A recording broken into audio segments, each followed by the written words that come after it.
Why do we have good friends in life? All my shortcomings, my ADHD when I was a kid now, and they love me.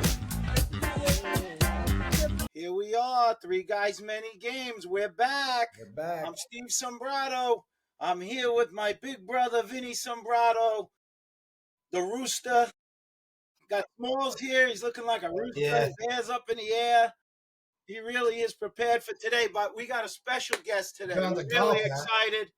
We got a Port Washington's own High Point head coach, John Crawley. Let's get a little hand for John Crawley. Welcome, John. Thanks for coming on and being with us today. You know, we're really excited to have you. You know, obviously, we like to go back. When we do these broadcasts, one of the things, and Vinny likes to get into it a lot, he likes to always go back to the beginning for guys. He wants to go back to the start. You want to start him off, Vin, with your specialty? Well, in honor of John being on the show, being he's a Port Washington guy, we're Port Washington guys. I'm wearing my Port Washington Vikings 3/4 zip today. There you go. You know, John, we had the good fortune of watching John play with three of our nephews, the Fricaro brothers, that he played with at Port Washington. And, you know, they gave us a lot of enjoyment over the years. You know, there was a lot of good games, fun games to watch. And what I really wanted to get in, you know, John was a high school All-American. He did everything that everybody else. And one of the things I wanted to, you know, like Steven said, I like to go back. I mean, you were definitely a highly recruited guy coming out of high school. But, and I asked this of Petro, who you played for and coached with. Didn't you coach with Petro no? No, I did not coach with him. Just played. You played for, so I was wondering how you're, because, you know, for these kids today, this recruiting process is kind of crazy. I don't know when you committed. Had you committed in your junior year or did you wait till your senior year? How did that go for you? Yeah, well. First of all, I'll start with I'm fired up to be here. Thank you guys for thinking of me and having me, and you know, been able to follow along on Instagram and listening to some of the podcasts. So excited to chop it up a little bit. Yeah, for me, I think so. At the time, the recruiting rules were you could talk to kids whenever you wanted. It didn't have to wait till September 1st of your junior year. And to be honest, I don't know if it was, you know, I don't know if I had expected to be a very highly recruited player. You know, obviously growing up, you know, I was able to be around some really high level players and really high level coaches, and was really fortunate to learn from a lot of people, including yourselves. You know, and I think back to my, you know, kind of childhood, you know, and also, you know, as I started to get into lacrosse a little bit further, you know, I was more of a baseball, wrestling, football guy, you know, growing up and you know, playing a little bit of everything from Harvey Cohen riding around on his golf cart with the megaphone at the time, at least for us, you know, growing up playing football at Lions Field. And, you know, I was kind of somebody who just did a little bit of everything. And I unfortunately had a pretty bad back injury right after my freshman year of high school. And at the time, you know, my freshman year, I played football, wrestling, and lacrosse. And, you know, honestly, my favorite was probably wrestling. My best was probably. I never knew you wrestled. Yeah. And my best may have been football, but lacrosse, it was something where I certainly loved the game, and I ended up choosing lacrosse, you know, over the other two. But I went into a back brace for 8 months, and you know, my freshman year, I started at attack, but I was a 140-pound, you know, 5'6" attackman, and slow, terrible feet, no left hand. You know, I didn't really have, you know, much thought of being someone who was going to get recruited to play Division I lacrosse. I just kind of loved the game. And so in that 8 months when I went into that back brace, the only time that I was able to take it off was for my rehab process. And, you know, and that's when I started to really get into the weight room. And that was really what changed everything for me.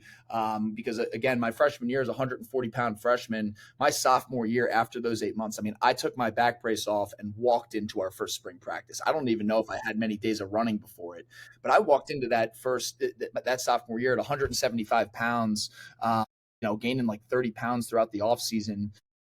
And that was kind of where, because of like kind of my commitment to the weight room and just getting better, I thought a huge change in kind of my trajectory happened.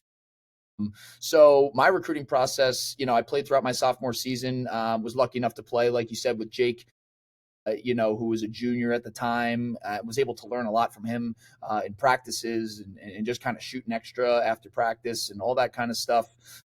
And went into the summer.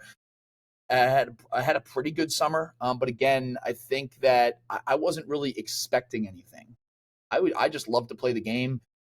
I loved my teammates on my club team. I played for FLG, and we just had a good group of guys that loved hanging out together. We liked, being at the dorms at Rutgers, and ding dong ditching other people in the dorms, and we were just having fun as kids. And then it started to happen, and then at the time, again, coaches, the rules were a little different and weird, but essentially coaches couldn't reach out to us. We could reach out to coaches and they could answer the phone. So I remember, I guess Coach Petro reached out to my club coach, John Nessler, who's been at MacArthur for a little while. And he was like, hey, Coach Petro wants you to call him. So I did. Kind of started through that recruiting process, in the middle of that summer going into my junior year. He had a couple of visits lined up from Ohio State, Penn State, UPenn, Yale, a couple of the Ivies, throughout that. I was thinking basically for July, I think it was like July and September was going to start to visit some schools. Went to Johns Hopkins and fell in love with it. Me and my dad went. I sat down in Coach Petro's office. I felt like while my dad was a smaller Irish version, I felt like their morals and the values were very similar. The same way my dad coached me hard. I knew Coach Petro coached hard. That was something that I wanted to be around, something I wanted to be challenged by. And I remember, taking a nap on the drive home. We were caught on the Jersey Turnpike for a little while, and I remember waking up and being like, I want to commit. And I looked over at my dad and was like, I don't want to go see the other schools. He told me to, take a day and just kind of make sure that was exactly what I wanted to do. So I did. And then I'll tell you what, again, Coach Petro couldn't call me. I had to call him in order to finally tell him. And I called him, and this is not an exaggeration. You could ask my friends, my family. I called him 3 times a day for about 3 weeks. I think he was waiting for a little bit of a higher recruit to call him back, because I remember there was only one more attack spot left, and I was knocking his door down. I mean, I called him literally 3 times a day, every day. And then I'll never forget it. I was walking into, and you guys I'm sure know, Hickory's right on Port Boulevard. I was walking into Hickory's with Luke Rizzo, Justin Fernandez, a couple of guys. And again, it was at the point where I was just calling. I didn't even expect him to pick up because it was 3 weeks, however many calls that he was ignoring. And finally, I got a hold of him. I actually heard his voice. I was like, oh, and I had to run outside and ended up committing to him and, obviously stayed loyal from there. And it was, obviously a decision that I didn't end up going on a lot of visits. I didn't end up going and seeing a lot of things, but I'm really grateful I did just kind of trust my gut there and had an awesome experience. Listen, Petro, he's a pretty relentless recruiter from what I know. And, obviously a relentless competitor also. So he clearly must have saw something in you that caught his attention that, why you were on his radar. But yeah, that's funny in that, it's a numbers game. You know it now as a coach, and you're going to go through it with your own recruiting, and it's so funny how people's trajectory in life can change based on other people's decisions also. A spot opens up, one coach thinks he's going to get what he might look at as a 5 or 4 star guy, and he's disappointed. The guy decides going somewhere else, and then he pulls in another guy who ends up better than the guy he thought was. So I mean, look, you're going through it now as a coach, and you have to try to some extent, project what a guy's going to be or what you can make him as a coach, right? I mean, that's a huge part of it now. And there are some coaches, I think, that are really able to identify talent and see the capability somebody not only has right then when they're watching them, like you said. Some guys are still like I was. I was still 140 pounds coming out of high school. So what was I projected? I probably would have been a 1 star or something like that. But I think the art of it for coaches, and you as a coach today, you're going to have to be able to identify kids that have that ability to grow from where they are now, not only physically, I mean, grow as a player. And then with your coaching, the way you coach it, or the way you train kids, that they fit for you. And I guess that's going to be that's the hardest part for you, because I mean, look, I followed your career, obviously, because you're a friend, and I watched you growing up, and we went up to the field a number of times and shot, and you could always shoot the crap out of a ball. You had a hard shot, and you had that nice little stutter move, where you and I loved how they used you in college, coming out of the box and from the midfield, and you would invert, and your history as an attackman, it paid dividends. You were able to initiate a lot for the Hopkins offense. They put a lot. You played a big role, and yet, like I said, you also were a threat from deep. Because you could shoot the ball. But your playing career was fantastic. Did you feel you exceeded your expectations in college, or did you feel you had that confidence? Where did you think you would have fit in college?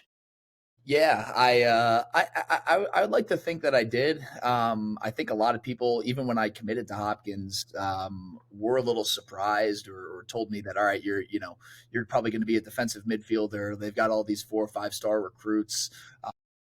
I guess for me it was, and to your point, it is an art, recruiting. I mean, there's talent that makes you interested in a kid, but do they have the love for the game? Do they have the competitiveness to really do things at a high level? Do they have the work ethic to match that competitiveness? It's an interesting world to have to decipher through, especially with however many kids we're able to see today. I mean, there's so many kids playing lacrosse in Yeah. so many games, so it's a lot. I do think that I probably surprised some people. I remember feeling that kind of my first couple games at Hopkins. I remember, and a pretty funny story is, so I was a, like you said, I was a high school attackman, so I went in as a college attackman. I was on the I'm on the podcast with Crawley from depth chart. I was like the 12th attackman on the depth chart after the fall. So like complete bottom. And again, like that, I didn't expect anything. I didn't expect to play. I didn't expect much. I just knew I was going to work at it. And so I was the 12th person on the depth chart. And that winter, Coach Petro asked, he's like, what do you think about playing midfield? And I said, I'll do whatever it takes for the team. Whatever you need me to do. If you need me to be a scout guy, you need me to fill up the waters like that. I'm good. I'm excited to be a part of this, and I'm just going to work as hard as I can in order to change where I'm at. So I moved over to the midfield depth chart. Didn't go up any spots. I was still the 16th midfielder heading into the spring. But after week 1, I was 12. After week 2, I was 9. After week 3, I was 7. So I was kind of knocking at the door of a second midfield. And then going into our first game, I was the 4th midfielder and ended up playing every game of my career. And I think that was just a product of, everything that I had learned in the fall. I think I learned more about the game and more about technique and skill than I did previously. I Coach Benson at Hopkins. He was my offensive coordinator. And, I was shooting like the high school low to low shot and like the fadeaway and all this stuff. And it was like, that's not going to work here. Like, you're not going to do anything here if you continue to do that. And so I just got to work. I was able to watch Wells Stanwyck be on the wall for hours. I was able to watch Ryan Brown shoot. So I saw what they were doing, and I just tried to do it more than them. I saw Mike Pellegrino in the weight room. I was like, all right, I'm gonna hop on his coattails, and I'm gonna do it a little bit more than him. So I just tried to pour everything that I could into every day, all throughout that winter after that depth chart came out. And I agreed with the depth chart. It wasn't something that I was like pissed off about. It wasn't something that I thought, that the coaches were wrong about. Like, I watched the film. I saw some people doing things at a really high level, other people not. And me being one of them, I needed to get better. I didn't take it as an insult. I just saw I saw it for what it was. And I just got to work.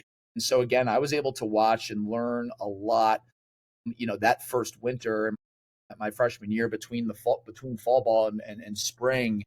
And then I just kind of chipped away at it. I did move to midfield. It was a little easier dodging short sticks. I was pretty quick to pick up on how to pick, how to cut, how to screen. And our offense was very free flowing. So if you can make good decisions and be simple, and not play with much ego, like, there was a route for you to play on the field. And then my freshman year, I basically, set picks and got ran over for Wells Stanwyck to get a short stick, and then I'd get out of there and let him make the decision, because he was a better decision maker than me. I think a lot of it, and I've seen this a lot at my level, is people end up developing because of their self-awareness. And I think that some kids think that they're owed something or expect something that they don't earn. And I think for me, I just loved the game. I loved to compete, and like, I wanted to get better. And so I poured everything into that. I didn't expect to play, but the work ended up giving me the opportunity to do that, because I performed in practice and ended up getting lucky a few times and kept my job. So I think that a lot of people didn't really think I was going to be able to play there. A lot of people didn't think that I was going to be able to play offense for sure there. I'm just looking at the other people who were playing, and, I do think probably exceeded some expectations, but to me, I didn't have any expectations of myself. I think I was just, all I expected myself to do is pour everything that I had into it. And then, you tend to get a few lucky bounces when you do that. Hey, I got one question. Smalls, I just want to touch, because you probably don't know this as well, and I want to touch on this of when you're talking about Petro and what Petro might have seen, etc. And I think that anybody that meets John, or particularly, I want to ask a little bit about, and knowing them, his family, the thing about the Crawleys, Mr. Crawley, you're not going to meet a more honorable, genuine people ever in your life. And this is what exudes, and that's what I think a little bit in terms of Petro, what he could probably sense is they're so real that they know they're hardworking. You could just tell. They got leadership qualities that exude right away, that you can tell, like, this guy is going to put the work in. There's just no question about it anytime you meet them. I love his father. Your father is, like, I always say, is a special person. And it filters down to all of your families. And you have, your three brothers, Brian, and Patrick. Patrick, to me, is the GOAT. He's the GOAT. I mean, this guy is, like, unbelievable. He's, anything you throw at a Crawley, they overcome. They seem to overcome it. And that comes from leadership skills and an internal drive. And it's not about getting applauded or awards or a different thing. It's a self-satisfaction thing, I think. And it's, to me, it's what makes any person have success. If you believe in yourself and you have the drive to put the work in, you're going to have success. And from watching you, even from, like you said, there were definitely doubters. I could feel those doubters at that time.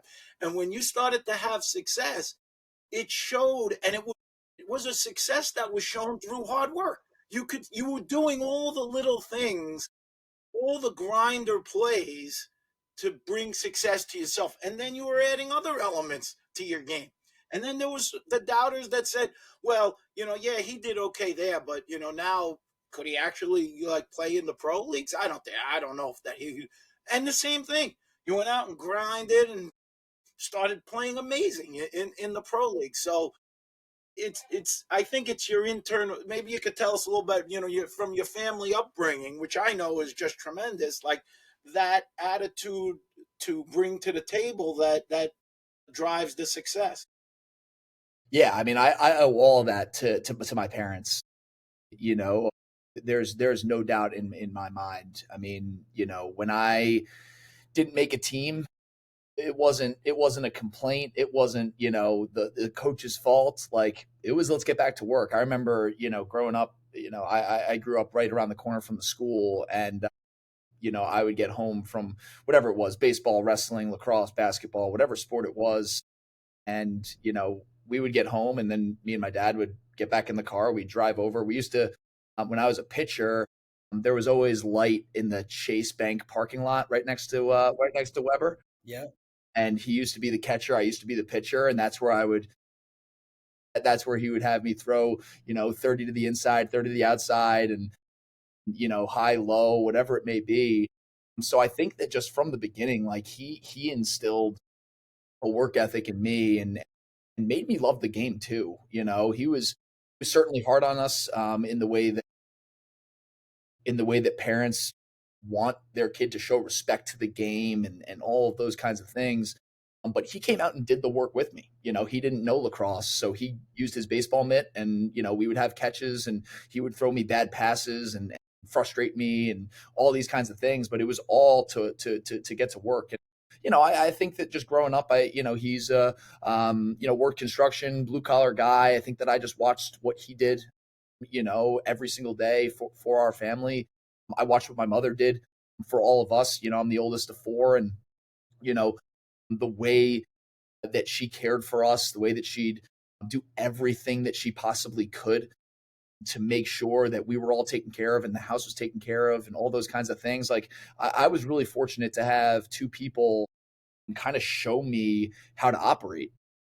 And, I do think I owe a lot of it to that. And I think that there are little moments, throughout your childhood when you could start to veer in a different direction. You could start to complain. You could start to do something in a different way. That if, you're kind of straightened out in those times about where your mindset is, I think those are pivotal to who you end up becoming.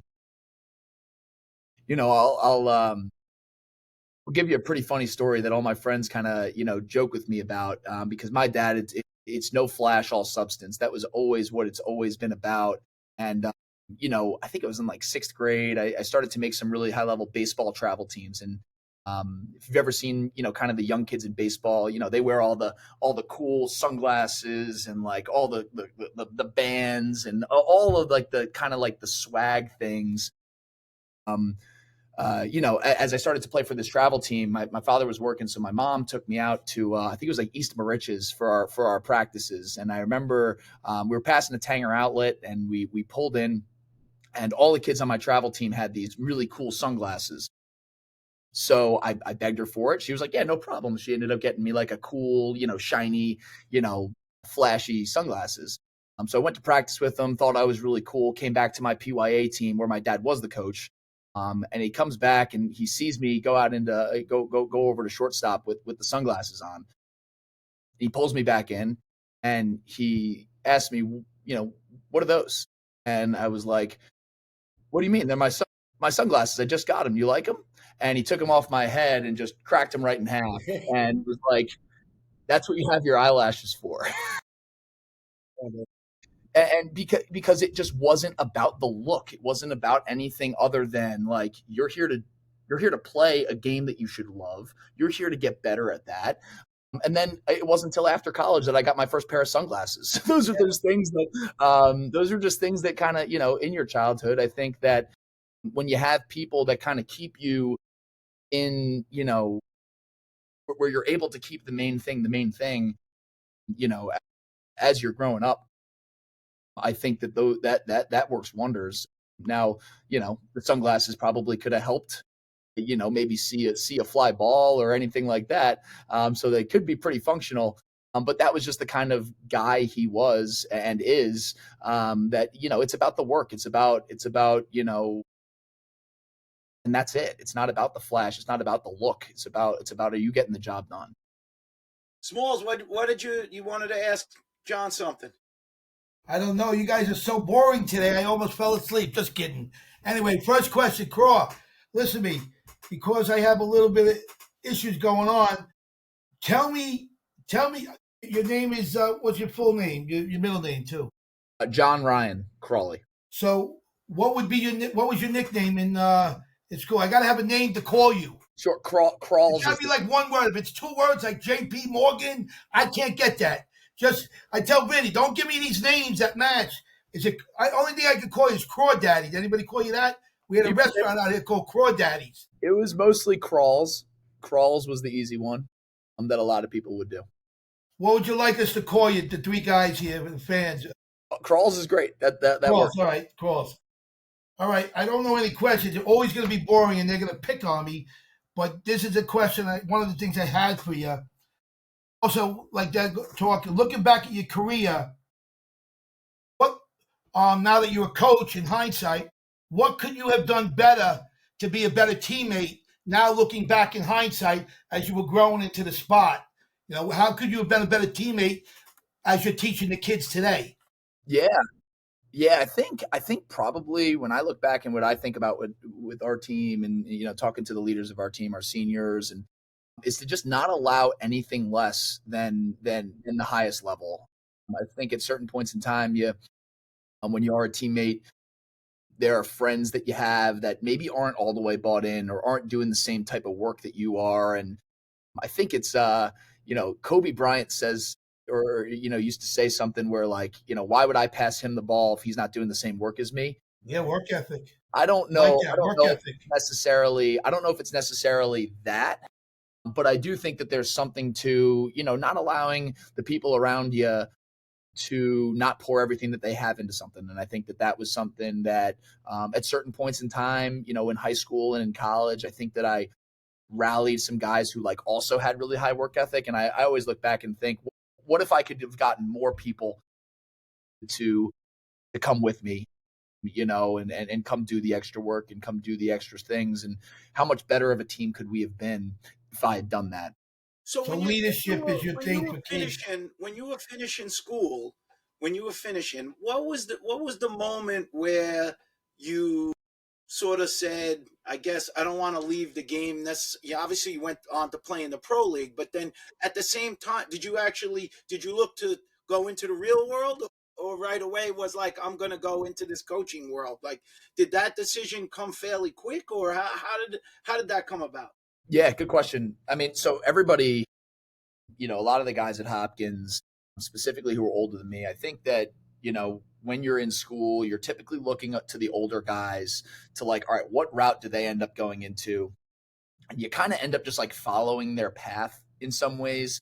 And I think, so I was an economics major at Hopkins. So a lot of the guys who were also economics majors, we're going into business, going into finance and all those kinds of things. And I actually had a pretty good opportunity lined up right out of school my senior year, going into fixed income sales in Manhattan.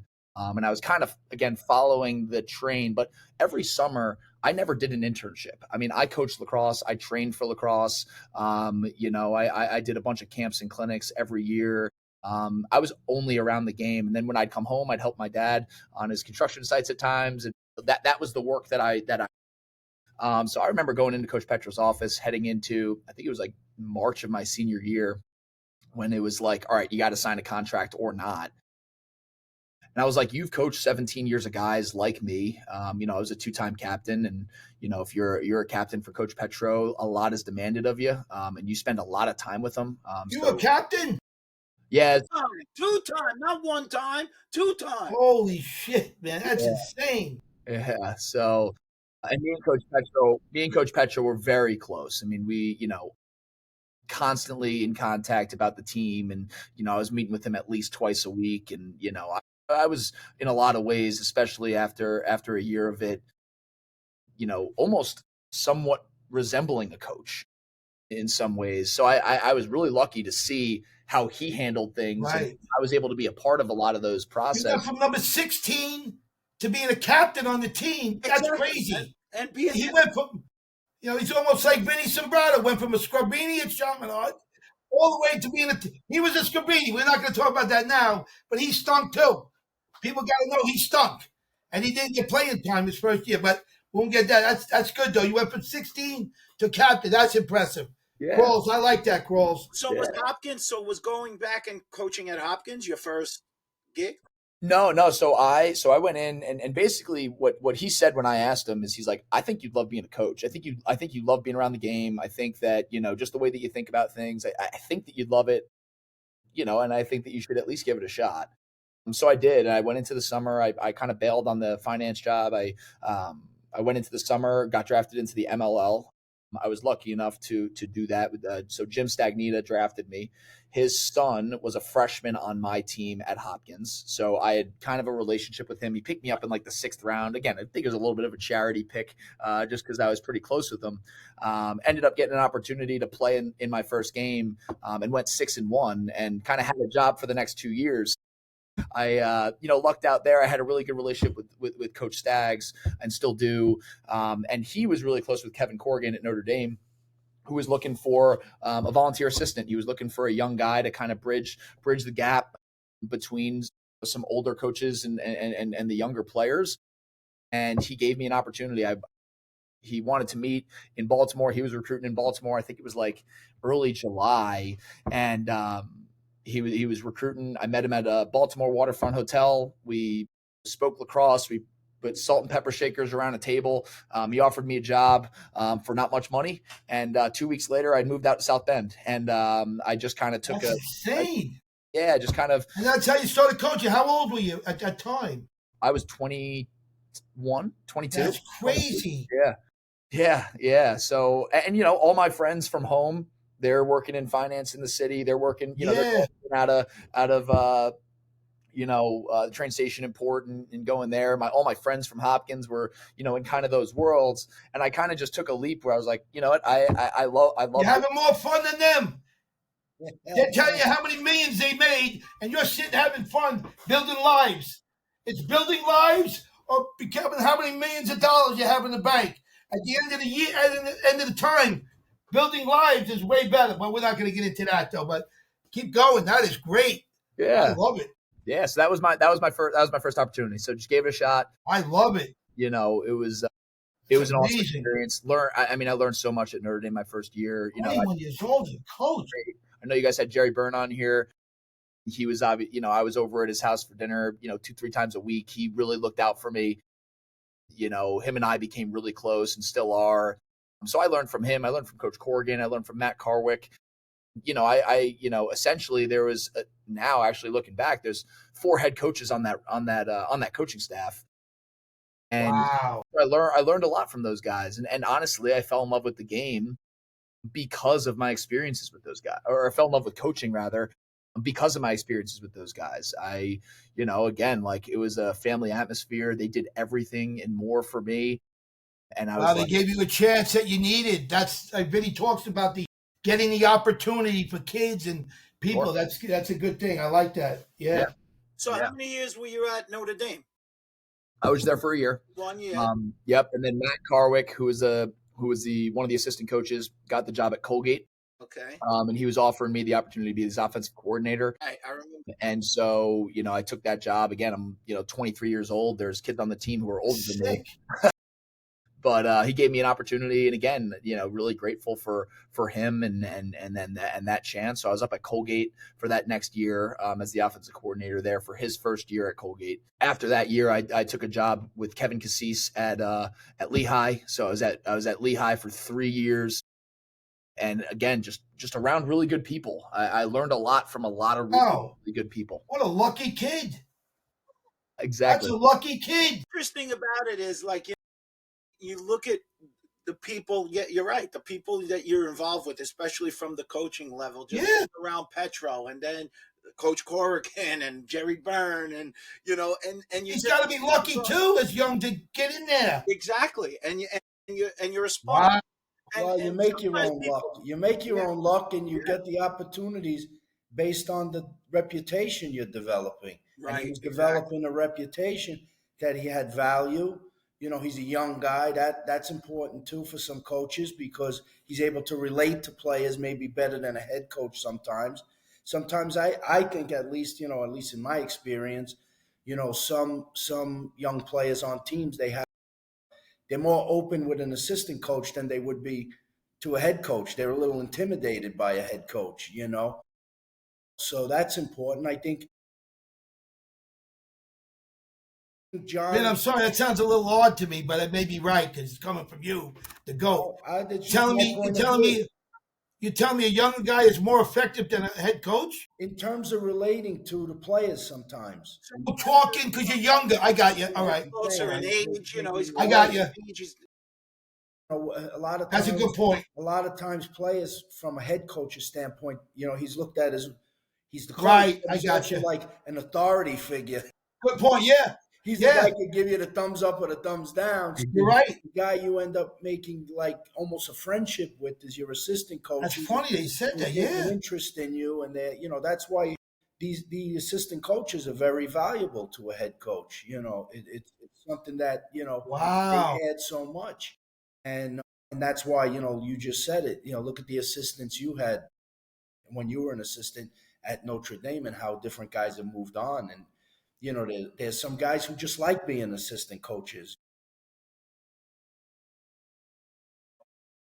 They have a lot of value, and I think that you're relatable. So I think that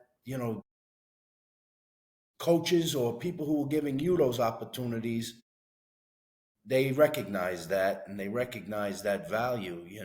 And that's, look, it's not by accident that you go from, you know, 16 or wherever you are on the depth chart up to whatever, and then be the captain. And there's something there, and if people recognize that, if they can't recognize that, then forget it. Really, but it is rare though to go from that high. It's rare. It's It's rare. very rare. Well, that's my point. My point is that somebody should be able to recognize that, and that's why John has been given an opportunity to now be relatively young guy in as a head coach at a university that has a bit of an established program, but is looking to take that next step. I So thought you said you're a head coach. So you went so you You're a head went coach to now. Lehigh. How long were you at Hopkins? Because then you went back to Hopkins. Yep. So I was I was back at Hopkins for 2 years. Okay. So the last two seasons, I was back there, and then obviously got this opportunity at High Point, earlier in June to kind of explore it and see. I wasn't sure, honestly, when I first got reached out to by the athletic director here. I didn't really know much about High Point. That was just the reality. I knew Asher Nolting went here. I had heard campus was beautiful, and every year or two, they'd upset an ACC team. And, so I'd always been following from afar, and I have a ton of respect for Coach Torpy and all of his staffs. But I really just didn't know that much. And then I, peeled the layers of the onion back and learned more about this place. It's a unique place, and in my opinion, is a place with a ton of potential for lacrosse specifically. It's a place where we don't have football. It's us is like the biggest size team on campus.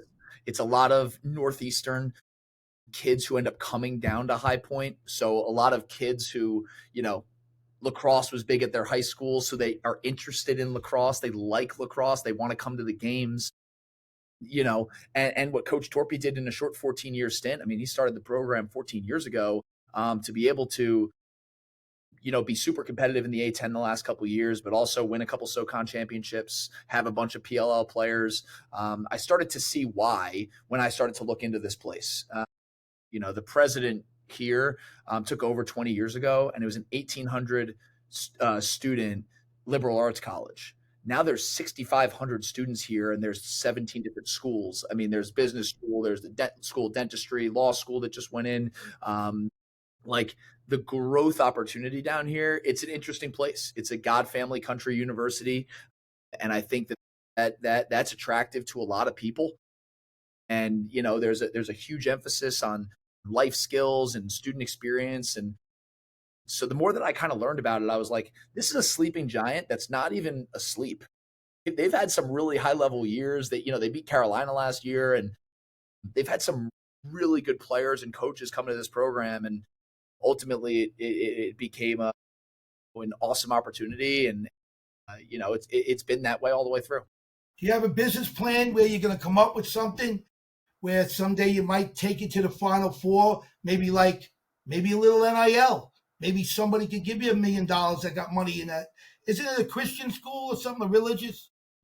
So it's not necessarily a religious school, but like the core values of it, is very much, again, a God, family, country type place. I mean, if you got $1 million, I'll take it. So that's what I'm trying to tell you. I'd really like to help you.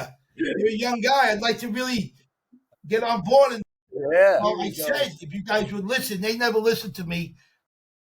I'm not like everybody else, unfortunately.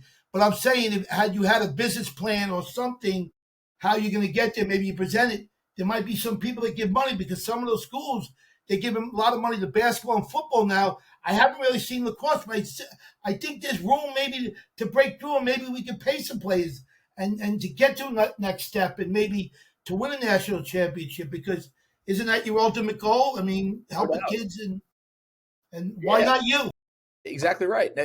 No doubt. I mean, business plan wise, I think realistically, we got to get the right people in this place, and we got to align them by the same core values. And like that is where it all starts. And in order to do that, the NIL thing is certainly alive and well in our game. It is a thing here, So yeah, I mean, I you could be the first to do it. You don't even need a lot. I want to do that at Hofstra. I'd like to see it advance the sport, because we do have a lot of money in the sport. We just don't know how to generate it and put it to the right thing. I think we can do it on a smaller level and build up some of these schools. I don't think it's a bad thing. What say you, Vin? Well, I don't know that we're there yet with lacrosse in terms of NIL stuff and all. Lacrosse is a phenomenal sport, but it's not a revenue generating sport for a college. If anything, it probably costs them money to have a team. So there's a little of that to deal with. So you're saying they're not going to get money like I want to St. John's basketball. That's my team. Well, I don't know. Look, if you have an alum that has a real interest and a love for the sport and a love for the team, maybe played there, and the guy's got. They might have a couple of billionaires like Duke, Vinny. He hits them up with a business plan. Give me, a couple $100,000 for this guy. They get a couple of players. $1 million from you, Small. You got to start writing the check out. Well, I'll write it. I will write a check for them. There you go. How's your locker room, by the way? I'll be the first guy. You got one? Oh yeah. I'm going to write a check for you for the locker room, like I did at St. We don't have one. The thing, Small. The thing about High Point that I would always hear, it was like almost like the Google campus. Like it had all of these amenities and all of these things. I see it on TV. It looks beautiful. It's crazy. It's like it's really, really nice. But I was going to ask you, John, like what when you recruit now, like what's your plan in terms of recruiting? Like what do you look for? What do you go for? Are you just completely national? Do you target geographically? How does it work? So we're definitely national. We're willing to recruit. There are good players all over the country. There's no doubt. I think that naturally, anybody wants to trust club or high school coaches and knows people at a deeper level that you can trust to recruit from. So being from Long Island, I've got a lot of people on Long Island who I really trust and I know very well, and I know that they're going to get the proper coaching. To be able to come in here. So, I think that Long Island's a really important area for me to recruit from. I think the whole Northeast, I've, a bunch of connections in Baltimore and some of these other places. Like, I think naturally you end up recruiting at least a little bit from some places that you're familiar with and you have connections with, just because just because you trust the people, not because you just like the place or it's just a stereotype of the place. I think it's more that you just trust that they're getting coached in a certain way. But, we are certainly recruiting people from all over the place. I mean, we're recruiting Canadians. I think there was a stat when I got in here that there has never been a high point lacrosse game played without a lefty attackman from Canada. Wow. So, Coach Torpy did a really nice job up in Canada. And there have been some really high level guys come through this place. I mean, Braden Maia, graduated last year. And I'll tell you, the more that I had started to watch High Point this summer, I mean, he is an unbelievable player. I mean, he's playing right now in the NLL and the PLL, and I think he's really, really high level. And so are other guys that have come through here. Dan Lomas was a really high level player. Right. So recruiting. So you're getting these players, though. You're getting better echelon, if that's the word, players. You're getting better players.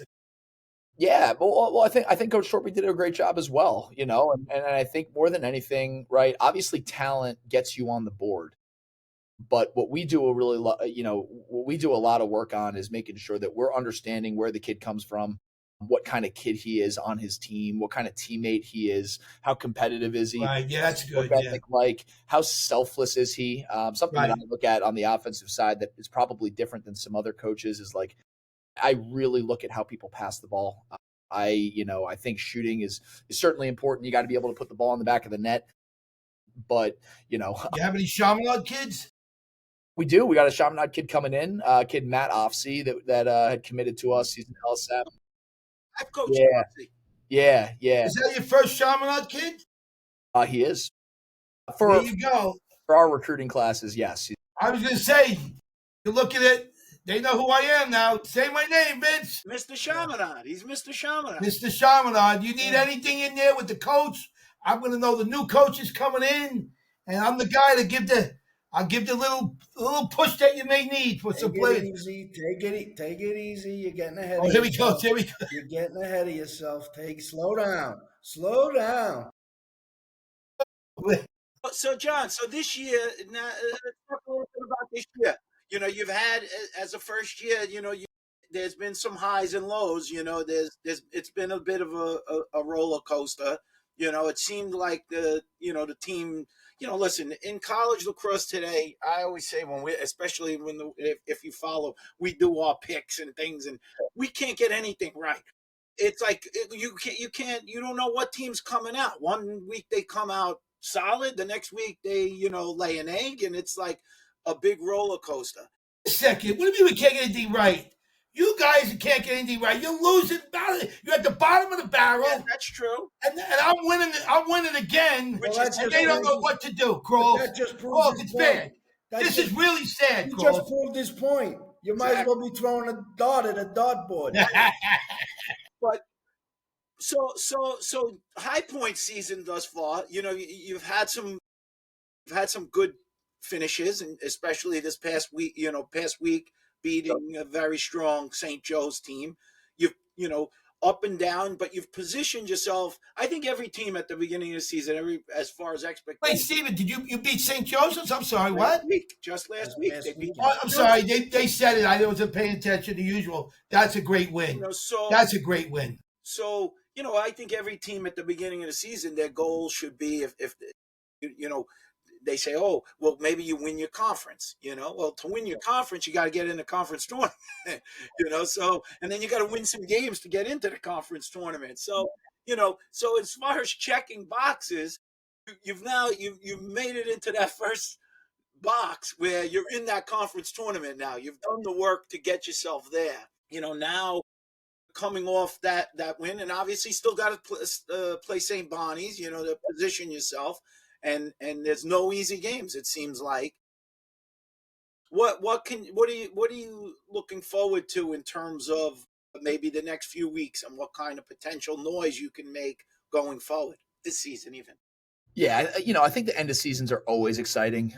As playoffs start to come around. But I think the most important thing that we can do and manage is like, we just have to have a great practice today. That's what we need to make sure that we're singularly focused on. Like, we got to get better today. And, the goal for us, I think every year, you go into a year and you're around 18 to 22-year-olds who want to win a championship. I get it. I want to win a national championship. I want to win an A10 championship. There's no doubt that those are things in the future that we want to do.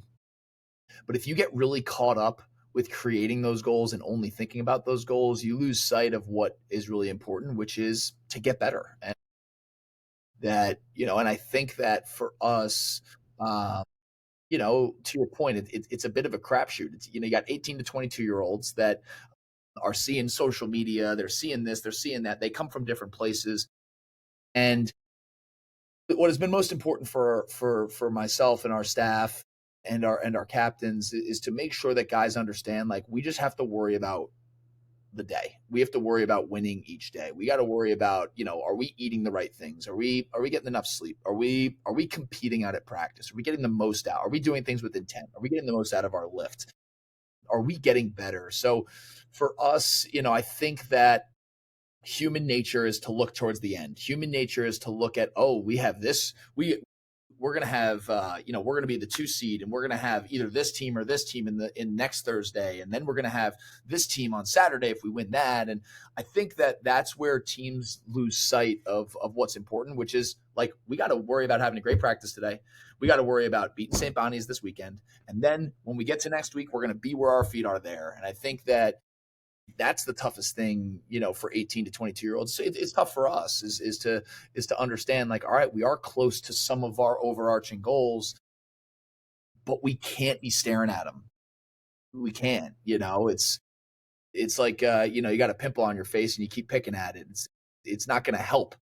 You just got to do the things necessary on a day-to-day basis to just get better. And if our opponent is faceless, if our representation out on the field, no matter who it is, no matter what attack, no matter what midfield, no matter what defense it is, that we're worried about playing our brand of the game and just playing simple and doing the things that we talk about, then we will get better. And that's all we're focused on. And I think that, human nature brings you to a point where you're looking at those championships and you're thinking about them.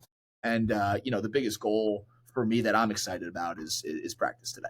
Do you feel like in the landscape of what, lacrosse is now, especially with portals and all of this stuff, does it make it harder for some of, conferences like 10 and maybe some of these other, conferences that are not like maybe like the Big Ten or the, or the ACC, where, sometimes it doesn't, you don't snap your fingers and it doesn't happen when you're trying to build a culture. It takes a bit of time, but it's sort of harder to do that if you're starting to build that culture. And then before you really get a guy for 4 years, if he ends up leaving and going somewhere else, it's harder to build that. Do you sense that that's a challenge that some of the other conferences like A10 or Patriot League teams and et cetera have to go through? I think so. I think that the nature of the transfer portal, I think, creates some, maybe just a lack of continuity at certain points in time. But I don't know. I think we're just going to have to see how it all ends up playing out, because I think about it like, at the end of the day, there are kids who may make a decision because if you go all the way back, you make the decision your junior year-ish to go to a certain school for a certain reason. And if you show up and it's not necessarily that, I wouldn't hold it against a kid for, if it's for the right reason, entering the transfer portal to find something that is a little bit more towards their expectation. So I think that you could look at it both ways. And I do think it starts to, like, even its way out. I think of, our team right now. We've got 2 transfers on our team. And both of them have been awesome additions to our culture. Awesome. We have a kid, Owen Button, who transferred from Army. It wasn't for him. And, like, right now he's a freshman and he's leading our team in goals, and he is as tough as could be. So, like, if we're talking about our culture being tough, without some of the ground balls and some of the plays that he's making, like, are we as tough of a team?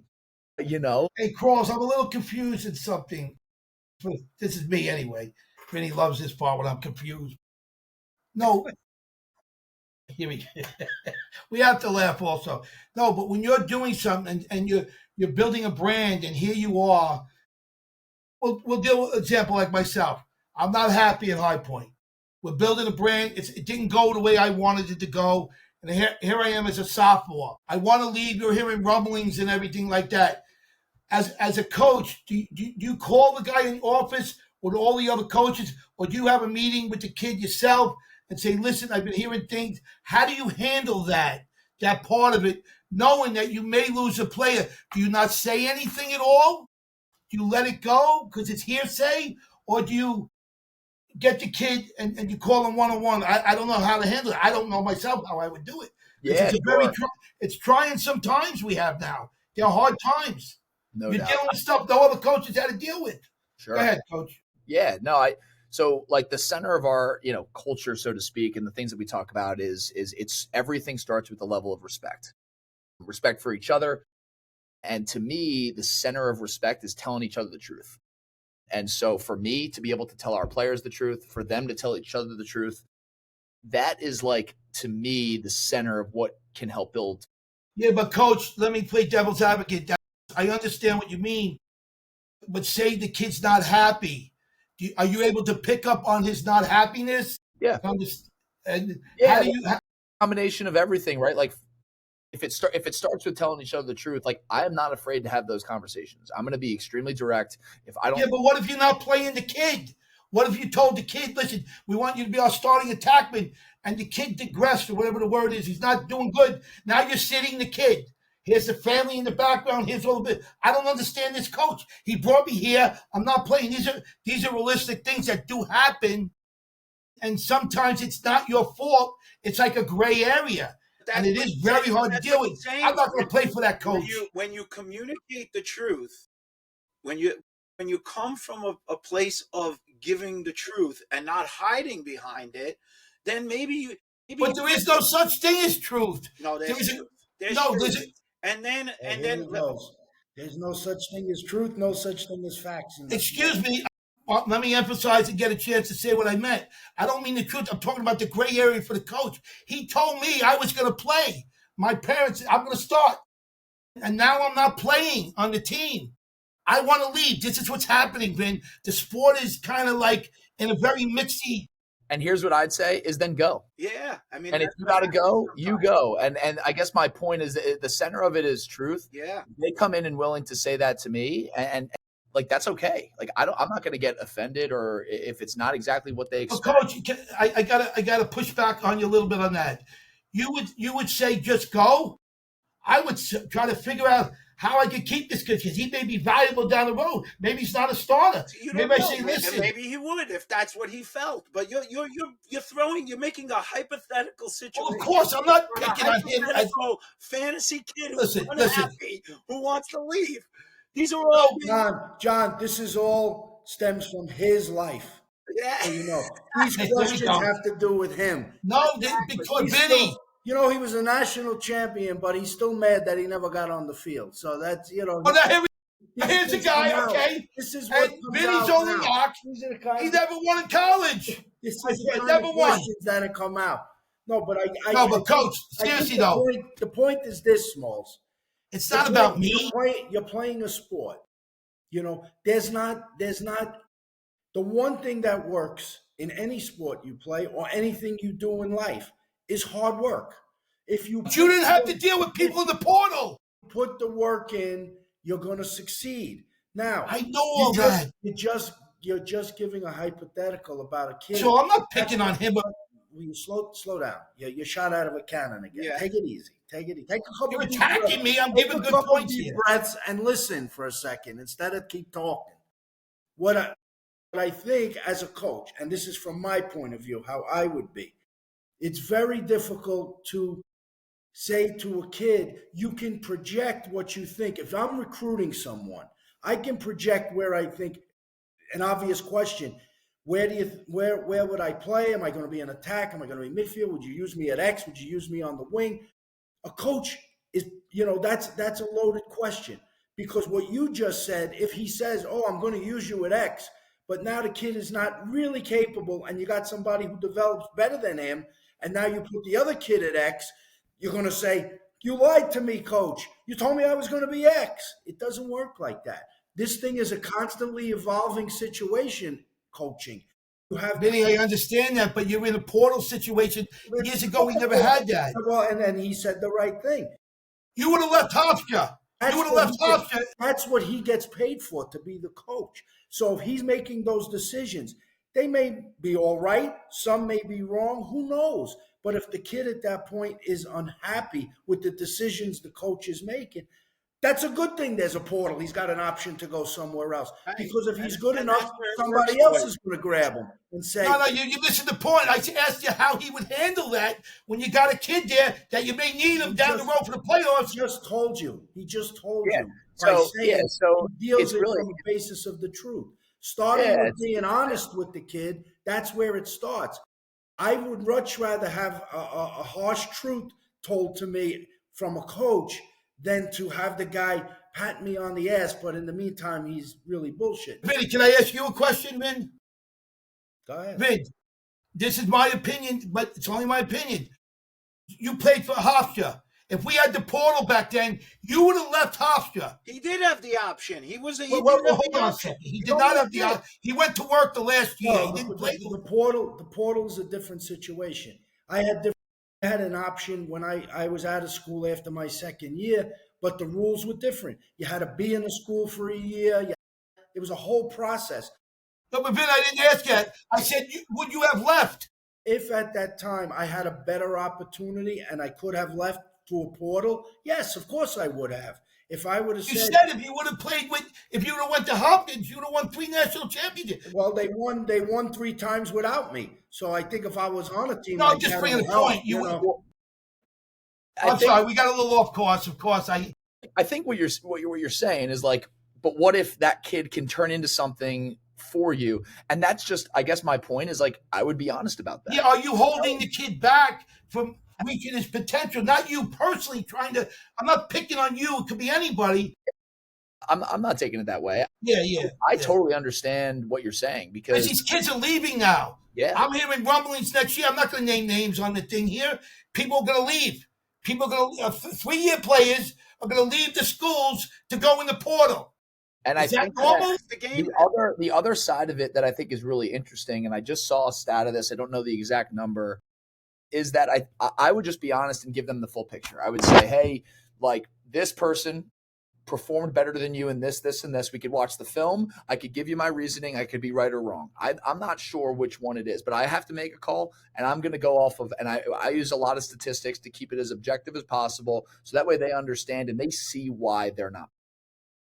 This is what I think. I think if you do this, and this, you could potentially be playing by your junior and senior year. But if you don't feel like you have to earn it, then this may not be right for you because that's what you have to do. Right. Now, here's the other side, that the other picture that I would paint is I think I saw this in basketball. I believe it was basketball, a stat in basketball, where I think like out of like the 600 people that went in the portal last year, I think like 65% of them either didn't find a home or went a level down when they expected to go a level up. Because here's the thing, if let's say 10 guys go into the portal, we're not going to take all 10. We may take 1 or 2. So if there's an influx of people in the portal and everybody wants to go find their perfect world, they also have to understand the risk of not being allowed back on that team. Number one. Number two, they have to understand the risk of losing the respect of some of their teammates for not wanting to do that or for wanting to leave. Or number three, they may need to go a level down when in reality, they just lost their opportunity. So I think So you're not. So what you're saying, you're not supporting the risk. What do you mean? You just told me. Are you supporting the guy taking the risk? You're saying I'm going to let him make his decision because I can't want something more than he wants it. I'm going to give him all the information that I have. And if he really wants to be here, I want people who want to be here. I want people who want to be a part of High Point. I don't want a kid if all of a sudden he's looking over the fence and looking at another place and, oh my gosh, I could have played here. I want them to want to love practice, love the game. I want them to love their teammates. And if those things are less important than playing, then this might not be the right place for them. Might not be the right place. So, I'm just saying it's a very hard. Where it's rooted in, number one is treat others the way that you want to be treated, tell each other the truth, and then two, grass isn't always greener, and you just have to always know all of the information so that way you can make the best decision for you, because at the end of the day, everybody has to make the best decision for them and their family. Yeah. And I don't want to get in the way of that. I want to just be honest about where I'm at. And if that kid doesn't work out, okay, then maybe we need to find another kid that will. And it becomes as John, simple as that. John, one of the speeches that Vinny gave one night when North Carolina was up and they had playing Hofstra and they had a dinner, and Vinny gave a great speech and he was talking to the whole team, and it goes to this point where what is this all really about? And he was saying to the team is basically like, they had like whatever 50 guys on the team or however many guys, and obviously there are guys that are never going to see the field, but they are important too. They are part of the team in the sense that it's their job, even if they're not, one, to learn how to compete and push themselves, which also pushes the other guys and keeps the heat on them. And that's how the team succeeds. So maybe if you're not even really having the individual success, your individual success comes from learning how to compete, pushing other guys. You might not get the glory, but you are learning things. These are experiences in life. This is a journey that people have to be on. You don't ever get, not everything always falls into your lap. And sometimes that's got to be good enough. And it is good enough, because you'll find success stories in business after the guy got out. And like Smalley likes to say, he became a millionaire after that. Well, maybe he learned it by, he didn't really play much in college, and he pushed. Whoa, you guys are so oily. It's like, Yeah, no doubt. It's all preparing you for what's going to happen in life, and it's not always fair. Yeah, but Crawls, on the same notion, I understand what Steven's saying. I listen to these guys all the time. These guys are the geniuses of sport. I always push back, but what he's saying is, so if I'm second tier or third tier, without the label, the way I could talk about it, so you're telling me that I don't have a shot to be first, that I don't wish a player, there's people that wish. He didn't There's say people that that wish. He's not saying that at all. He's not. But there's people that wish. Everybody's got an opportunity to be first tier, but you got to work to be first tier, and you got to be better than the next guy. He's saying that. You just don't become first tier because you want to be first tier. You know what I'm saying? The guy's got to prove it. This is a sport, Smalls. This is a game. You got to play the game. And if you have success on the field, and I'm not saying, are there times where guys get a little overlooked and maybe aren't given an opportunity and maybe put in a place? But coaches are not perfect human beings. They're making choices, and especially choices sometimes during the week. He's got a lot of time to think about stuff. When he's watching film, he's got time to think about stuff.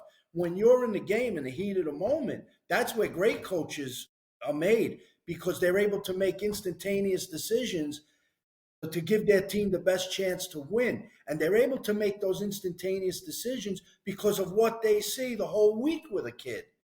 Yeah, you're right about that, Vin. I got a compliment for my friend Vinny. So, you want to, it sounds to me like you want to think that there's just a total level playing field and every kid is going to have the same opportunity all the time.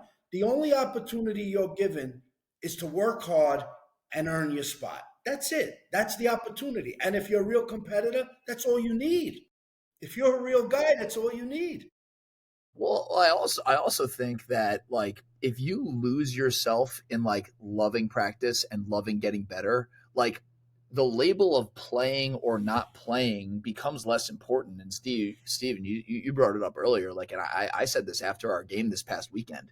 We won our game against St. Joe's this past weekend because the scout team last week was awesome. They weren't okay. They did everything and more to give us an awesome look. They made practices really hard all week. They made it really hard on our top group. So our top group had to, there was one day where they had to, after practice, one of our senior defensemen kept the entire team out on the field to do some extra clearing because St. Joe's makes it hard to clear. And it was our entire starting group and our entire scout group out on their own working on the clear. And when you looked at the game, we did a good job in the middle of the field, and that gave us the opportunity to play with them, and it gave us the opportunity that other teams have struggled with against them. They have an unbelievable ride, an unbelievable 10-man ride. If we didn't feel that pressure all week of practice, we don't win that game. And when you actually start to understand that as a player, that like, okay, if I just pour everything into this team and everything into the team's success, you start to lose the I need to be playing, the I need this, I need that. And that's what being about a team, part of a team is all about. Right. And that's also what's going to set you up to be the best husband and father that you can be. Exactly. And it's also going to set you up. So you won the game by riding. You beat St. Joseph by defense. Riding means on the play, right? I think we did a good job in the clear. We had a couple failed clears, but we ended up scoring 2 off the clear, and those were really, really big moments. They make it really hard. They are a really well coached team. They play super hard, and our guys felt that all week in practice. And our guys had a level of poise in the clear that we didn't have when we played Virginia and Carolina, because those two teams 10-man a lot, and we did not do those. I think we failed 7 clears in each game, and that led to like 3 goals or 4 goals going the other way. And those are the little things that end up leading to wins or losses. Crawley, you got great answers. For a young guy, you got great answers. You must have been around the right people. Oh, I give you credit. You got the best answers. Yeah, that's great. No, hey, Vinny. Being around the right people is important, but more important is paying attention and being able to accept the advice and take the bits and pieces. I tell you this, how many times before when we're out, have guys on, and I talk about as a player that you play with other great players and maybe not so great players, but they do something better than you that you can learn from. When you learn from them and you can pick up those things, your game's going to expand and you got a better opportunity to play and be successful. It's the same thing in coaching. You can watch tape and you can say, okay, why did this team, they were down 1, they had the ball, what did they do out of the timeout? How many times you see a guy, you could go. He's the best at that. You could go in a huddle. Go ahead, you're the best at that. Go in a huddle with 40 seconds left in the game. You're down 1. You call timeout. You have a scripted play, say, right, and something that maybe you've practiced during the week for this exact moment, and then you come out and the whistle blows and the first kid gets checked on his hands and he throws it out of bounds. What are you going to say? Why did the coach do that? Come on. Yeah. That's the reality of sports. Those are the kinds of things that happen. So that's why you got to constantly be attentive, and you got to keep persevering. And just, you make a bad play, you got to forget about the last play, learn from it, but forget about it and move to the next play. And that's how you're going to become a successful player. Hey, Coach, I want to bring Vinny taught me something very valuable. I watch a game when he gives me so many tips. I could be a Division I coach just on his tips alone. But laughing at that, saying that, he told me something that might be helpful to you. When there's a few seconds, and say it's like 18 seconds or 12 seconds in the game, it all depends upon who picks the ball up at the half line. Go into it, Vinny. Say what you told me. You can explain it better. Honestly, I'm not sure what you're talking about. No, all at the half line. I mean, you're really giving me. You want to give it to a fast guy who get up the field when there's no time on the clock. You were telling me something one day. Do you remember what you told me? He can remember everything. Go ahead. Help me, Vinny. Don't sell me out this time. Scrambled thoughts. All right, forget it. We'll move on there. No, what I want to know, now you're down in North Carolina, right? So you really don't get much access to good pizza. So, do you miss Carlos's? What, you're a Carlos guy? You're Gino's guy? I am a Gino's guy. You're a Gino's guy. I get a lot of crap. I get a lot of crap for that. Well, Vinny likes Gino's. He took me there. All Carlos. Right. I love them both, but I'll tell you what. When I'm not home, I don't even eat pizza. I don't even bother. I mean, it just is discouraging.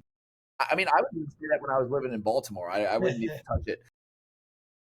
From bagels and pizza. We actually have a great bagel spot here, High Point Bagels, that is a New York guy who came down, and he's still got his New York plates. He wears his Yankee hat to let everybody know that It's all Exactly. good And stuff. I'm making the best bagel. Yeah, pizza wise, I don't even touch it until I'm home. I mean, it's not even worth it. Right. So what's the town that High Point's in? What's the It's in High Point. So High Point, North Carolina. North Carolina. Yep. Okay. I personally live Holy in. cannoli. Yeah. I didn't know it's in North Carolina. Yeah. Oh yeah. That's pretty cool. Yeah. Nice weather. It's been like 80 degrees for the last like 3 weeks. I know. Hey, Coach, I happen to like you, man. You're saying all the good things. I wish you best, man. I think you got a great future. I'd like to see you win a national championship. Also, you look like a friend of mine who I lost, Ricky Ryan. So I'm forever going to love you. The young Ricky Ryan face, Is there any particular team or coaches that you enjoy coaching against, like where you run into them, where you face off against particularly somebody? That's a great question. I mean, just in terms of our schedule this year, there's only a couple teams that I'd played in the past, just because my first year here. But I would say everybody in my conference, I mean, every single head coach is a really high level head coach. I mean, Coach Shamati at Richmond, I think, has done an excellent job. Coach Ray at St. Joe's, literally all of them. Coach Canella at UMass. You go down the line Coach in the Canella was a teammate of Smalley. He was my teammate. He was great, man. I love the guy. Yeah. He brought me on the field. Oh, he was so special. Came to Hofstra. What a wonderful person. Coaching at, I think, 36 years now. That's a lot of time. Yeah, no doubt. Yeah. So, everybody in our conference is a really high level coach. I think in the last couple of years playing in the Big Ten, I always loved going up against Maryland. Obviously, I think that they've got a couple of the best coaches in the country. Coach Tillman for sure, but I think Jesse Bernhardt was always an unbelievable coach, an unbelievable adjustment maker at halftime. I mean, you're 100%. He's on my Mount Rushmore. Yeah, he's done. He's on my Mount whatever it says. Really knows the word Mount Rushmore, whatever it is. Mount Mushroom. I can't get the word out. What is it? Mushroom? Yeah, but it's everyone. I mean, I think that there's a lot of high level coaching going on, and tell us about your staff. Who's included on your staff? Yeah, so my defensive coordinator's name is Alex Reddy. He played at Denver. He played goalie at Denver. Him and I actually worked together for a year at Lehigh. So he was our volunteer assistant, and him and I worked really closely. We became really close that season, and then afterwards, he ended up going from Lehigh to Duke. He was at Duke for 2 years while I was at Hopkins the last 2 years, and when I ended up accepting this job, he was my first call. He was a guy, again, just made a really high level relationship with, and I think he's done an unbelievable job working with our defense throughout the year. I think as a team we've steadily improved, but I think specifically he's done a really, really nice job with our goalies and our defense. And then after that, Peter Dolan, who comes to us from Rutgers, he was at Rutgers the last 5 years under Coach Brecht. He works with our face-off guys, and our face-off unit has been excellent all year. So he's done a really nice job. Right away, I love that kid. Yeah. We're geezers, but we actually, only a couple of years ago, we actually played in the Caniac Open. Vinny was playing also, and I was playing. I believe that. 65 years old, still playing. And there was the guy is unbelievable. Guy who we played against because he was playing with his Syosset boys. Yep. Luca Cardo. Yeah, right? Luca Cardo, yep. I thought the kid was tremendous. I said in the game when we were playing against him, I go, this kid is flying around. He's really good. And I've always kept my eye on him, and he's having another great year. He's a horse. This is a kid that's that kind of kid. He's a horse grinder. Really? He works his tail off and has done such a good job this year.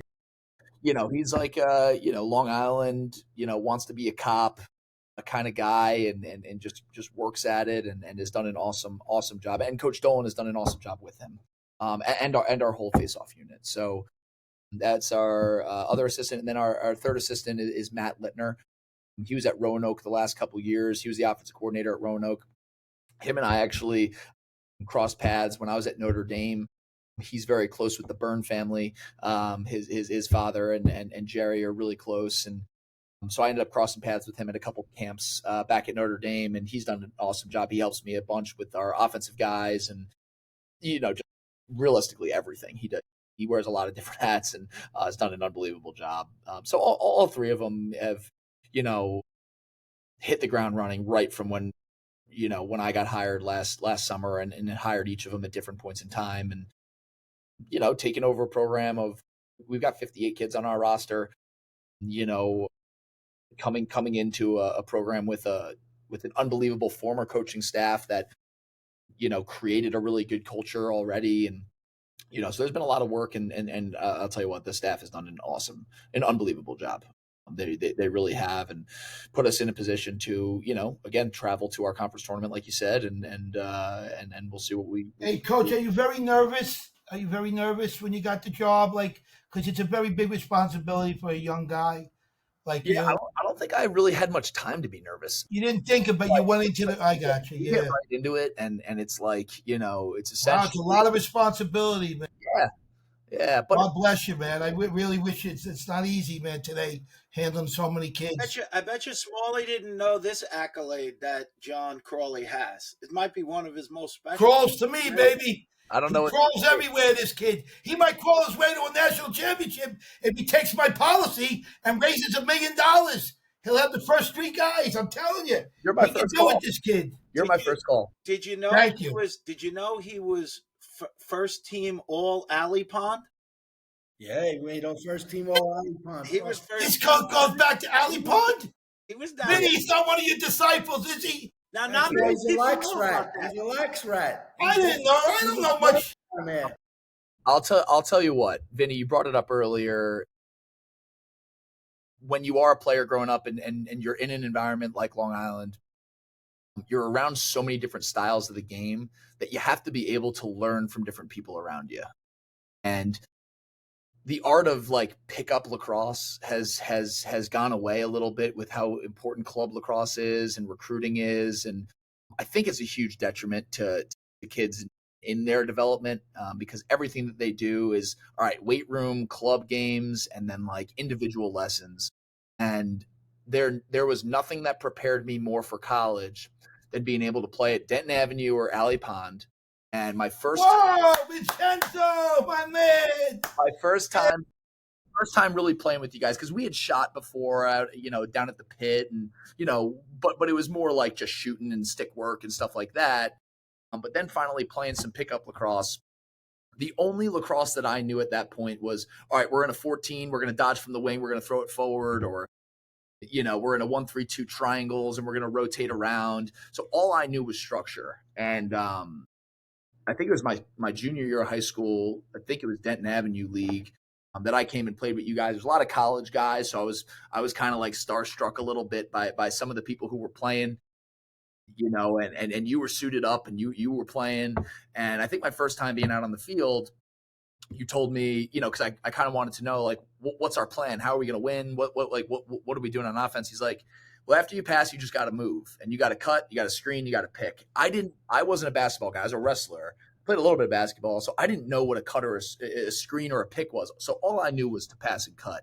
And that was my first real experience into like just playing pickup and playing free and learning how to play the game, learning how to look someone off and do something else, and gaining real chemistry with somebody without knowing the X's and O's, and like, being able to kind of mess with your defender and mess with your guy. And that was my first time ever doing that. So that was, for me, something that like I'd never seen. So it was super uncomfortable with it to start. But as I started to show up more and get better at it, I think it really prepared me for my time at Hopkins, because Bobby Benson, my freshman year, was the first year that he kind of put in this, kind of free flowing offense. Literally, I think there was like 7 or 8 rules. And, the first one was our spacing. And the second was, after you pass, you got to cut, screen, or pick. And I was like, oh, so I do have some freedom to kind of play what I learned in pickup, in Alley Pond, in Denton Avenue, in some of these things that, had I not done that, I'm not sure if I would have been able to go up the depth chart, because I don't know if I would have known how to set a swing pick or set up my butt so that way the angle of the dodger would go to the right spot, or when to cut, when not to cut, when to keep your space, when not to. And I think I think I just think that these are things that kids need to learn. And unless right now they're being taught that kind of offense in club, which some clubs do give some freedom, and I've seen some of that, but I've also seen kids continue to be robots. And when they come to college, and I still run that offense today. My offense is there's 5 rules. You got your space, you got to pass, cut, pick, or screen. You got to create off the pass, cut, pick, or screen. You got to work to have outlets in front and behind the ball. You can't be in the same spot for more than 5 seconds, and then you got to move in the direction of the dodge if you're in the way, essentially. And so, principle based, yeah, principle based coaching. yeah, Stuff that I think guys. So that's to me in terms of coaching, right?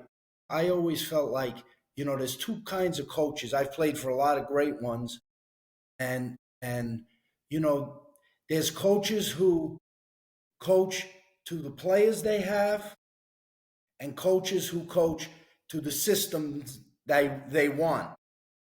So I always found it like when I played for coaches that had a system.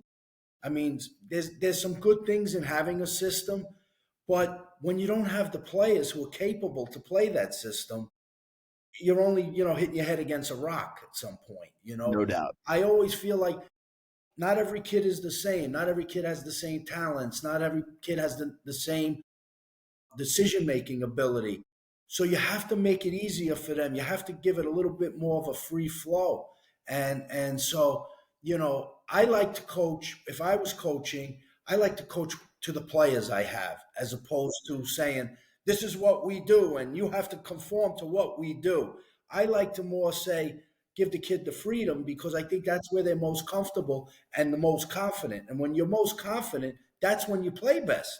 When you're no confident. doubt. Bottom line. I like that, Vinny. I agree. Right? So Well, I've seen some of the top players I've played with, in certain games or whatever, grip up, and where, guy's a phenomenal player, and all of a sudden he can't catch a pass. He gets so nervous, he tightens up. So the idea to be able to coach to where kids are free flowing, and they feel like I'm out here playing and having fun.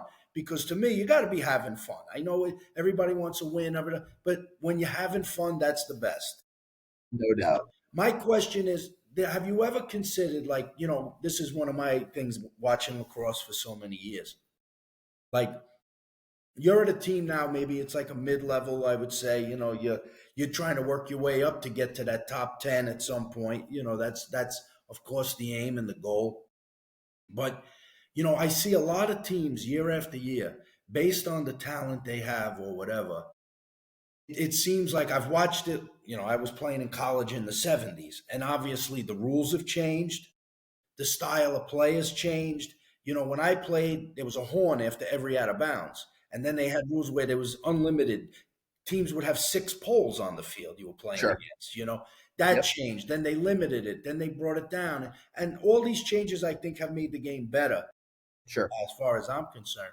Sure. But have you ever considered, I said one time, if I'm a coach and year in, year out, I'm at a school that I just can't get over the hump, because I'm never going to get enough good players to get over that hump.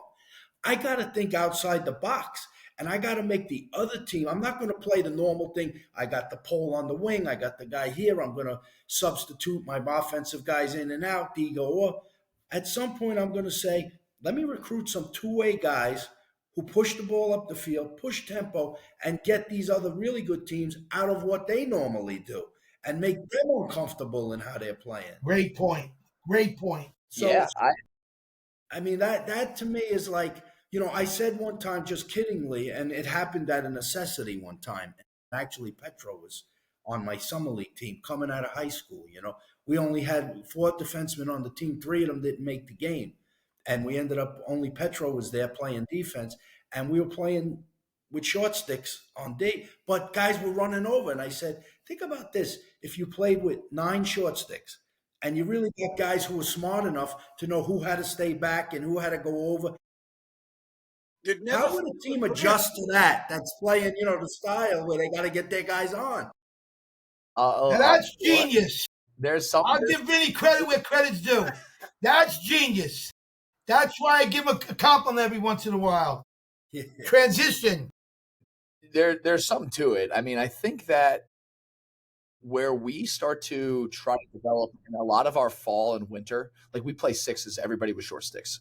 I think that it's an important way of getting people to play a little offense, little defense with a short stick, moving your feet, more basketball style, just to like kind of get up and down. I think, but to your point about playing to a system or playing to your players, like right now, when we get kids out of high school, if you're an offensive mid in high school, you have no idea what you're doing on the defensive side. Right. If you're a defensive mid, so we try to get some kids who can kind of know how to play. But I think if more pickup was played on an up and down type of way, if more sixes was played, then I think you probably could adjust your system to that. Right now, I think more often than not, it's a big lift to get kids to play on one side of the field, and we have some guys right now, and if I have a midfielder, for example, who has done an awesome job for us. He's played, he played first 6 games, he played fully offense. Then we moved him over to fully defense, and now he's at the point where he's playing both ways, and it's helping us a ton in the middle of the field. Like, I'd love to get more people like that, but the reason he was able to do it is because for his high school team, he was doing a little bit of everything because maybe he didn't go to the St. Anthony's, the Chaminades, the really high level groups, which I think they play today, right? Yeah, they do. 4:30, we all go. That's our tradition. We go to the game. It's at St. Anthony's. Then after, I take everybody out to dinner, like 6:30. And it's amazing time, all the experts. You're gonna work on getting that $1 million tonight, right? Oh, I'm gonna help you, Ricky Ryan. I lost my friend last year. He knows.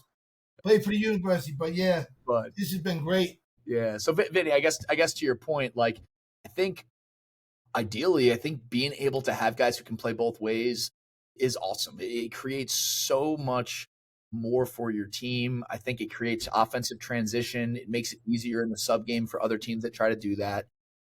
But so many kids are so specialized early that we kind of have to cater a little bit. They're not learning that. They're not learning that sixes style. I think that's how every kid should play until they're 12. I think they should play sixes. I think they should get up and down. It's like basketball. I agree with you. Look, offense and defense. Say this, John. You mentioned that you talk about that free flowing offense, right? I hate to say it this way, but and for me, it's because I did after college. I got to play 13 years of box at a high level. The Canadian players are in a little bit more of an advantage of that because when you're playing box, you are playing that indoor game. You are playing that free flowing style using the picks and movement, and in tight spaces. So that offensively, I feel like an elevated offensive thinking player when you could just throw them in and they can fit playing with anybody. Great point, Steven. And I think there are kids that come out of systems, whether it's from high school or certain clubs or whatever, they come in and it's like, they're like one trick pony. They don't have the skills, the mind skills to be developed and do all of these different things. And I just feel like the Canadians are a little bit better. They're so advanced. I agree. Because of the box. I do think that's a difference. And I don't think it's American kids' fault. I think it's just the way that the youth system is for lacrosse. Like, I would never have known how to pass, cut, pick, or screen until I played those pickup games with you guys. Right. Like, I wouldn't have known until I played with someone who's way older than me. I wouldn't have known how to throw a big box fake until I saw, whoever it was, do it at a game when I was in high school. They were in college. Like, right. Like the everything is so like, all right, you are your age and you have to play this way. I'll give you a great playing with an older Vinny, guy. can you imagine if you were born in Canada, Vinny? I want to give you a great Vinny one. I'm coming out of high school. I go to play with Harveys in summer league. As every port kid would come out and play Harveys at first at Caniac. Sure. And Vinny's playing, and I get a ball. I run down. I maybe cut down towards the crease. The guy's on me. All of a sudden, the ball is there. I'm catching it, and and I shoot it, right? I'm like, Vinny says, just be ready. If he's not looking at me, that ball's coming, you know? Yeah, And exactly. who would even think that? That's not a high school level play, you know? I'm thinking, wow, I'm like, this guy's That's literally, I smell his breath, and Vinny's throwing me the ball, but I'm not really covered because he has no idea where the ball is, you know? That's like the organic way that's how it is in box lacrosse. Like Right. they have runs with different teams and different age groups, and they watch, from a young age, they watch the older guys, and there's just more of it's become so much of an industry that I think that it's created a world, and it's a necessary thing. And there are kids who also get way better playing in the club. So I'm not saying that it's all wrong, but I do think that there's more for that. I think that when I get kids who have played in something like that in college, they pick up the offense faster. They do things differently. Maybe if they're not an offensive guy, but they could go right into D midi, and then they could give us some transition in the clear. Then maybe we could play some 2-man game in the in our early offensive phase, and it just gives you more variability. And I think that basketball, you watch kids grow up, play basketball in the park. There's a guy who's 18. There's a guy who's 12. The guy who's 12 is watching what he's doing. He's learning from what he's doing, and there's just more of that in other sports that I think if lacrosse, you can find some opportunity in places like Long Island, in Baltimore, in DC, wherever it is, to just mix the groups up. Great analogy. I like that. It becomes more fun, and then they become more malleable and variable when they get to college. All right, I'm gonna have to run soon. We're all going. We're all going. We usually get to our shout outs. Yeah. I don't know Vin, you want to go first? I got a few things. I'm going to give a shout out to another guy who used to come down to Alley Pond, and he's developed to be a very high level player right now. He's having a great season, and yesterday was named to the second team All Big Ten. Aiden Mulholland. Yeah, Aiden. That's right. He's having a great year, and we're very proud of him. Small. Yeah. You said I just got a few things. Go ahead. It's a few things to add to the repertoire, whatever that word is. The repertoire. I had a bad case of how do you say it? Forget about ADD. What else was it? I don't know. You take it to another level. All right. A few things I want to support you in. I'd like to see you do a little more of, as you're so busy with your game, to help the sport. You probably do it anyway because I see the person you are. I'd like to see you support more of the women's game. Do you have a women's team there? Do I? No, they have a girls' lacrosse team at your college. Yeah. Yep. I'd like to see you support them more and kind of bring the guys out for more support for our women's game, for it to grow more and stuff like that. Because without women, blah, blah, blah, all the good stuff. I told them to write these things. Go ahead. What else? What else you got? They never let me do it. I'm sorry I'm different, guys. Go ahead. And if there's one piece of advice I could give you. Oh, boy. Now I forget because he does this to me. No, it was one piece of advice I could give you. You're not going to know where it's coming from, but believe me, and Vinny knows what I'm talking about. I would like Vinny not to say anything what it really means.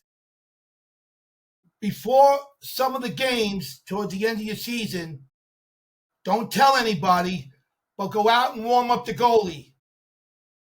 It'll mean much more, and I'll tell you at the end of the season what that meant. Vinny knows what I'm talking about. And Vinny, would you agree it's monumental? Would you agree with that statement, what I'm saying? Yeah, it's monumental. Don't say who. It's monumental. It's monumental. Thank you. All right, hold on. I'll get through this. Kills me. He kills me. I wanted to go through this quick. Now, one of the greatest things is, Vinny gets asked all the time. So I'd like to give him a little credit. And he still gets asked. We're in our late 60s. It's over. We got a few days left. Vinny, why are you friends with Smalls? That's the best question. That's the day. It might be. The guy kills me. I always say this guy could be an actor because he's got me on the phone. He's very funny. He gets asked time and time again. And someone brought this up to me the other day. I never told Vinny this. A good friend asked this to Vinny too. A couple very high-end guys. They want to know about me because I'm different, whatever it may be. I got shortcomings. You know what he said? Some guy asked Vinny, why are you friends with Smalls? You know what Vinny said? Because he needs me the most. That's nice. No, and that's a friend. That is. He was one of the. Forget about how great he was. He's a 4-time World War player. But I argue with him a lot. I do. I'm not the perfect friend, maybe, but he treats me with and Steve with the utmost respect. I don't have the right language. I can't articulate it. But I have to say in the sport, and you'll know this anyway, you're never going to get two greater guys in the game that support so much in the sport, Crawls. They mean so much. Even if I come from a different angle, he'll come over and explain it this way and explain it this way. And as far as Vinny, as great as he was, and he was great, 4-time All player, I was told by 3 great people I was able to get to meet because of them. You know what they told me about Vinny? As great as he was in lacrosse, he was a better on the field coach and helped them win championships like his little brother. His little brother was 10 years younger, had to live in the footsteps, or whatever those words are, to a guy who's an all-world player. And Vinny treated him so right. And then 1 year on the club team, there was 1 year, Steven was club player of the year. He was the best player in the world for 1 year. But I'm saying that's what he has done for so many things. So you can't get better guys than this. That's nice. But, we can't. Thank you. I appreciate all the kind words, Smalls. But hold on. 2 more things and I'm done. I got to go, Vin. Are you done? No, 2 more things. Hold on. Oh, no. Hold on. And remember to thank your wife and your mother because they are the true goats. They took you to promised land and drove you. And the last thing, what's your favorite ice cream? Because my friend, what's the guy from that likes ice cream? You know his name, Carchatella. Coach Wojcik. Coach Wojcik and Coach Carchatella. Carchatella. What's your favorite ice cream? I'm pretty simple. I like Marvell in Long Beach, and I like the soft serve vanilla with rainbow sprinkles. I'm pretty simple. Boy, there you go. That would be my go-to. Nice. All right, and I love you. You got a great attitude. And shout out Smalls. I got his mother and father. Okay, great. His mother drove him every day. Exactly. She made him the pancakes. She got him thick. She's the goat. That's why I said they're the goats. My shout out's going out to the Chaminade varsity. Good luck today. Big game, St. Anthony's. I don't know the last time they beat them. It's probably been a couple of years, I think. Excuse me, 5 years. 5 years. Okay, so this might be the year. It's going to be a tough game. It always is. Rivalry game, and people are talking about it, and wish them the best of luck. Where is it at? Is that Chaminade or St. Anthony's? Yeah. Hey, Crawls, in case you're not busy, but you're always busy, we host parties every year. I host the quarterfinals. Vinny does the picking. I'd like you to be a guest. You, your wife, your kids. If you want to come down to Hofstra, I have a suite down there, whatever. Beautiful. Love to have you if you could ever do it. And also the Final Four. I happen to really like you. You got good insight for such a young man in the game. It's very impressive. I haven't been impressed with all the other guys Any except shout for you. out, Crawls? You got any shout out? I don't have any shout outs. I'm just excited for practice today. There you go. It's right for business, right? Ready to go. I love it. Well, I appreciate you coming on. Loved having you. Love anytime a Port guy and the history. We're so proud of you, all the things you've done and all the things you will do as you build that program down in North Carolina. We're really excited to see what the future holds. How old are you, Crawls? 30. What? Holy crow. See, holy crow, you got it, Vinny. All right, guys. Well, we'll see you next week. We'll get Thanks, this John. Take care. Good luck. Good luck the rest of the way. You guys. you got a great smile, man. Keep going, man. Coach. Keep going. I appreciate it. Thank you, man. Thank you. And just hang on.